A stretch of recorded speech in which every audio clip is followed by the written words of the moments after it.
Hello guys, আসসালামু আলাইকুম রহমতুল্লাহ। আশা করি আপনারা সবাই ভালো আছেন। তো কয়েকদিন আগে একটি ঘটে যাওয়া ঘটনা আমার মনকে খুবই নাড়া দিয়েছে, খুব কষ্ট দিয়েছে। একটা মা 7 দিন তার ঘরে পড়ে রয়েছিল মৃত অবস্থায়। তার খোঁজ খবর নেওয়ার মতো তার আত্মীয় স্বজন, তার প্রতিবেশী কেউ আগে আসেনি।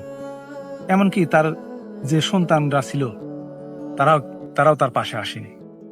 তো আমার একটা কথা থাকবে যে আপনার সন্তানদেরকে লেখাপড়া শিখান, উচ্চশিক্ষিত বানান, কিন্তু এত বড় বানানোর প্রয়োজন নাই যে সন্তান আপনার শেষ সময়ে আপনার পাশে থাকার মতো তাদের সময় থাকে না।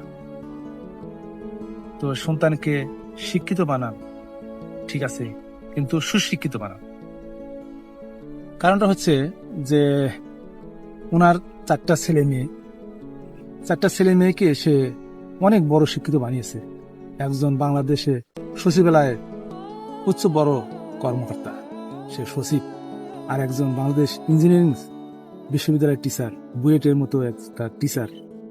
সে আবার একটা ছেলে কানাডিয়ান প্রবাসী, এবং তার মেয়েটাকেও অনেক শিক্ষায় শিক্ষিত করে তাকে অনেক বড় ভালো এক সংসার দেখে তাকে বিয়ে দিয়েছিল, একটু সুখের আশায়, একটু সে সেবা যত্ন পাবে এ আশায়। কিন্তু তার সেই সুখের মুখে ঘুরে বালি তিনি সেই তার মৃত্যুর সময় তার একটা সন্তানও তার পাশে আসেনি, তার কল্যাণে আসেনি। কারণ তার যে পারিবারিক শিক্ষাটা, সেই শিক্ষাটা তিনি দিতে পারেননি। আমার মনে হয় যে শিক্ষাটা প্রয়োজন ছিল পারিবারিক থেকে, আর পারিবারিক শিক্ষা হচ্ছে সবচেয়ে বড় শিক্ষা। আর সেই শিক্ষাটা আমার মনে হয় তারা পায়নি।